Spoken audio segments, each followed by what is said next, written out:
Hello, my Schillingers. I'm so glad you're here.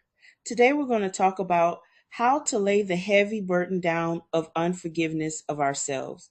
Because you deserve peace, you deserve joy, and you deserve to forgive yourself fully and completely. Step one, recognize that you're carrying it. Guilt can be sneaky. Sometimes it sits heavy on your chest, other times it hides in the background of your choices. For women who've been through trauma, guilt often shows up as if only I had statements, avoiding situations or people connected to the pain, over apologizing for everything, even things that aren't your fault. Action tip: start by saying out loud, I am carrying guilt, but guilt is not who I am. Acknowledgement is your first key to freedom. Reflection prompt: where in my life does guilt still have a seat at the table? Step two, separate responsibility from shame. Guilt says I did something wrong. Shame says I am something wrong. Deliverance starts when you draw the line between the two.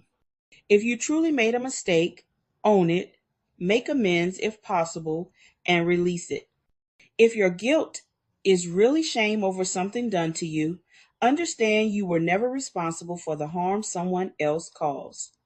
Example: a woman once told me she felt guilty for surviving an abusive relationship when her friend didn't. That's not guilt, that's misplaced responsibility born out of pain. Reflection prompt: is this guilt really mine to carry, or am I holding someone else's burden? Step three, confront the story you're telling yourself. Our minds can rehearse guilt like a bad movie on repeat. You need to change the script. Write down the guilt based thought. Underneath it, write a compassionate, truth filled response. Read that truth daily until it sticks. Biblical touch. In Proverbs, it says, as a man thinketh in his heart, so is he. When you think like you're condemned, you live condemned. Change the thought, and you change the way you show up. Reflection prompt: what's the most common guilty thought I repeat, and what's my new truth to replace it? Step four, forgive yourself the way you forgive others. You've probably forgiven people who've hurt you far more than you've forgiven yourself. Deliverance from guilt requires extending to yourself the same grace you'd give your best friend. Speak forgiveness to yourself in the mirror. Release the punishment you've been secretly giving yourself: self sabotage, isolation, harsh self talk.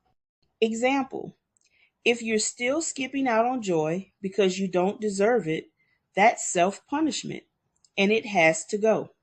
Reflection prompt: what joy have I been withholding from myself because of guilt? Step five, replace guilt with purpose. You can't just get rid of guilt and leave an empty space. You must replace it with something life giving. Volunteer to help someone going through what you survived. Create a ritual of gratitude for what you've learned and overcome. Set one intentional goal for how you'll live lighter moving forward. Biblical touch. What the enemy meant for harm can be used for good if you choose to turn the page. Reflection prompt: how can I use what I've learned from this guilt to help another woman heal?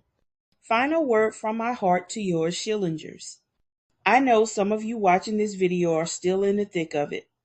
You're not just remembering the fire, you're still standing in the smoke. But I need you to hear me. Your soul is still worth saving. You are not disqualified from joy. You're not broken to heal. You are not unworthy to love. You've been carrying this weight for far too long. It's time to put it down and walk into the life that's been waiting for you. Not when you fix yourself, not when you make up for it. The time is now, sis. Love you all. Until next time. Love you all. Until next time.